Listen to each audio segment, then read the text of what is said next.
I'll go to the Crick Info website and I'll look for a player. So here, let's say that I'm looking for Virat Kohli.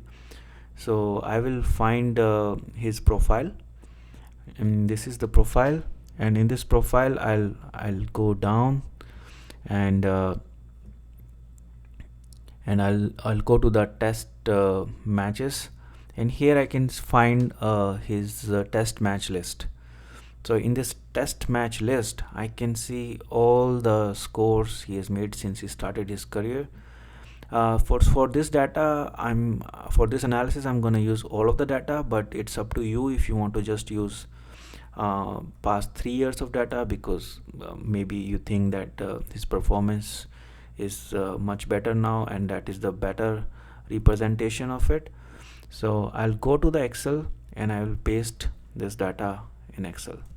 So I'll say, and I'll paste this. So I don't know, didn't copy it well, so let me select it again.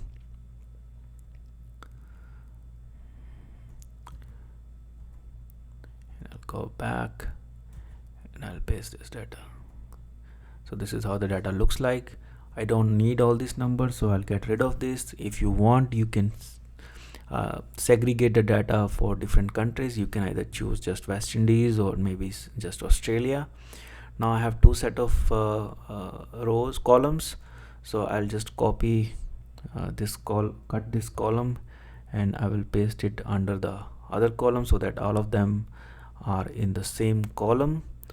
So let me go there and say paste. Now all of this data is here. Now what I'll do is I have a lot of DNBs and do not bat. I don't want this for this analysis, so I'll go to data and I'll say filter. So in this filter, I will get rid of blanks, TD, NB, DNB, and dash. So when I get rid of these, I just have the numbers now. So I'll copy these numbers and I paste it in a separate column here, and I'll get rid of these. So now I have just the scores, and I can write it as runs, right?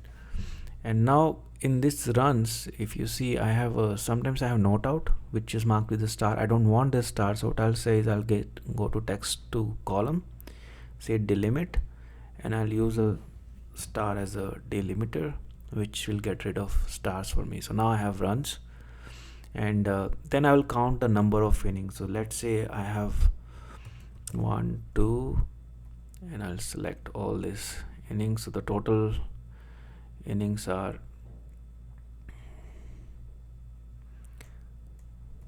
96. So I have total of 96 innings. Now in this, once I have this set up, let me go up again and I'll call this as number, because these are just number 1, 2, 3, right? Count. And I'll middle down everything. So now what I'll do is I'll select all this data and I will put it in the ascending order. So I'll just select this data and I say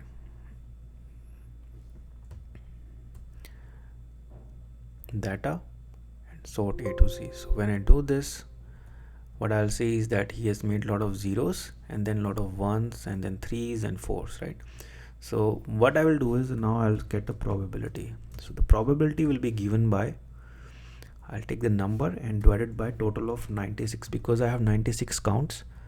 I'll do this and this will give me the cumulative probability. So basically what is happening is that I'm taking each score as a data point, and then I'm comparing with the total number of data points, so for example, the probability of him like scoring maybe 25, because he scored 25 only once, so the probability for him scoring 25 is 1 divided by 96, right? But if I ask same question for any score, then I'll get this.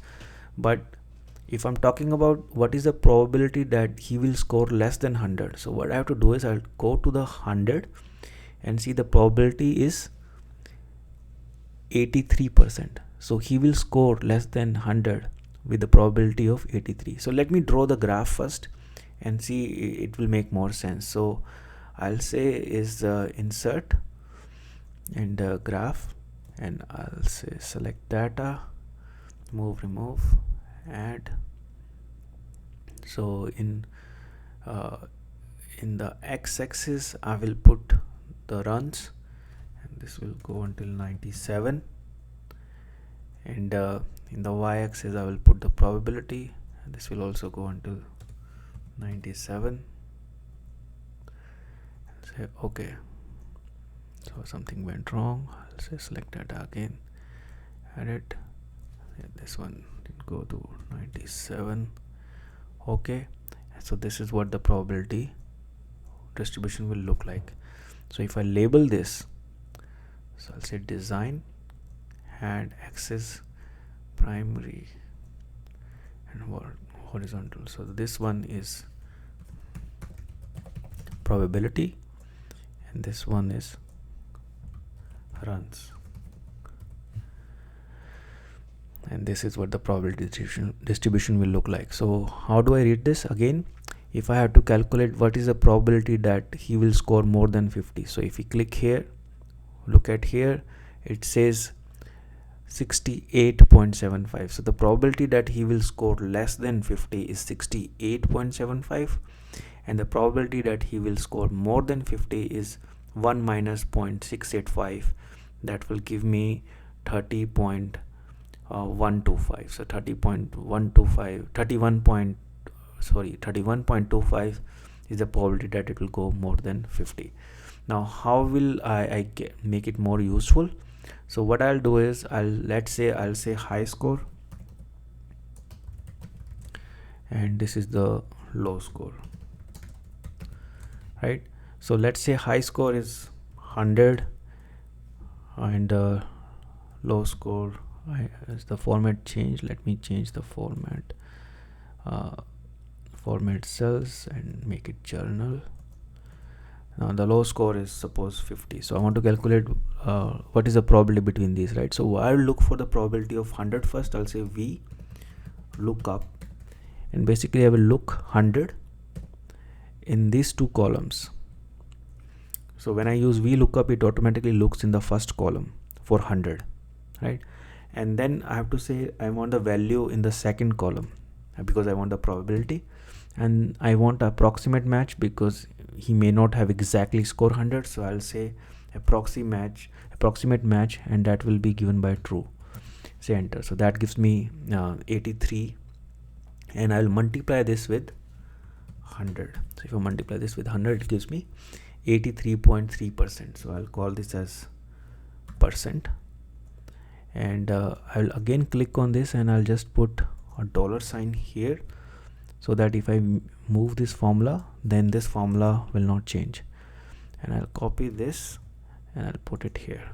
So if I put it here, it automatically goes to 50, and now you can see it's 68.75. so the probability to score between 100 and 150, so we'll write probability to score between, and then I will write this as 100. So let me do this 100, and then I can write this one as 50.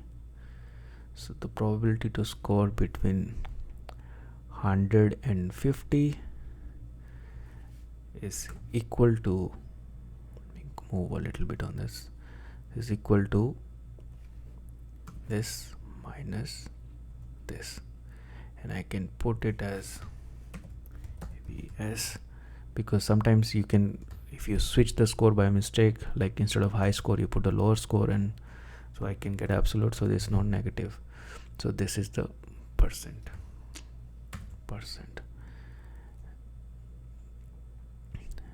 Let me move it here and call this as equal to.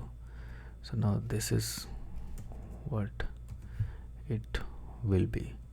Now I can move this like this, and like this, and this one like this, and this one like this.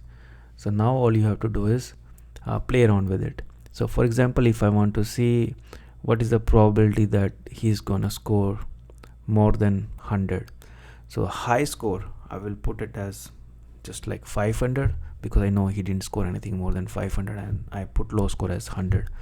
So if I do that, the probability of him scoring more than 100 is 16.667. Now suppose if I'm looking that he's gonna score at least 50, so in that case I will just put 50, and I say the probability of him scoring more than 50 is 31.25%, which is basically pretty high, and the probability of him scoring more than 200 is 3.125%.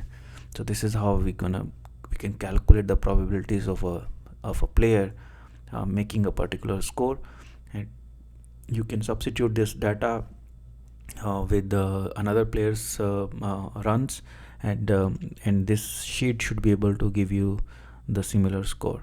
So I hope this example make it more interesting for you to understand the probability distribution and maybe calculate probabilities.